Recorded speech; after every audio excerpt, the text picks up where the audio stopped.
Welcome everybody to Extreme Off-Road Silly Bills, and today we're dealing with the 2019 Rimac Concept 2. Now this has its original horsepower and torque ratings, so they're 1,887 horsepower, 1,695 pounds-feet of torque from its 4 electric motors, but it does now have off-road suspension and off-road tyres to go with its all-wheel drive system, and it now weighs 3,526 pounds, which is about 700 pounds less than it was originally, and it can only 0 to 60 in 1.877 seconds, 0 to 104.336 seconds, and go to a top speed of 255 miles an hour.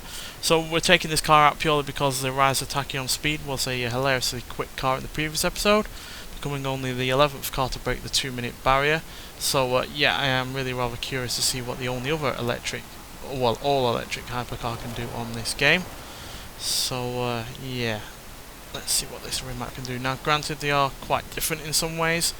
That RAESR weighed a little over 2,900 pounds, which is stupidly lightweight for an all-electric vehicle, but did have less in the way of horsepower, about 600 horsepower less, but it also did have a lot more in the way of torque, which I think might well be the Achilles heel to this, because yes, it's got a lot of torque, but it doesn't have all that much in comparison to the RAESR, and obviously the RAESR weighed less as well, so you could really make use of that torque. Plus the handling on the RAESR is infinitely far better than this.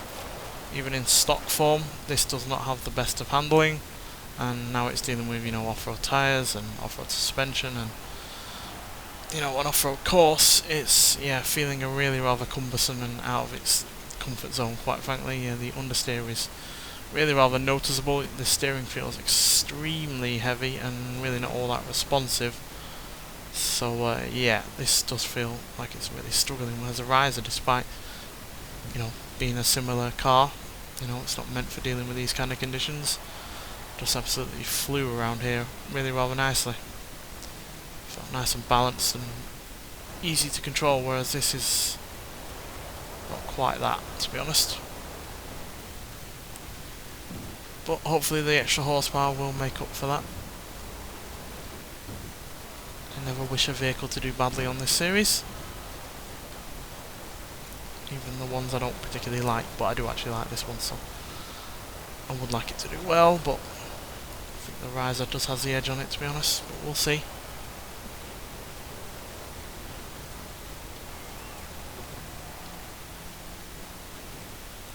We're definitely going to be one of the fastest cars across the finish line there at 204 miles an hour, and a time of 2 minutes 2 seconds .533 means that yeah, we're about 3 seconds slower than the Tachyon Speed, which is no surprise because that car was far more agile, didn't really have as much understeer, and had a lot of torque and not much in the way of weight, whereas this had all of the horsepower and definitely quicker in terms of acceleration and top speed, but it just was not able to use its extra power whatsoever. So yeah, that means we're not quite as high up as the Tachyon Speed, but we're still in the top 30, beating the likes of a Lamborghini Urus, Aston Martin DBS Superleggera, HSV GTSR, Alfa Romeo P3, Chevrolet Corvette Z01 and the GMC Typhoon.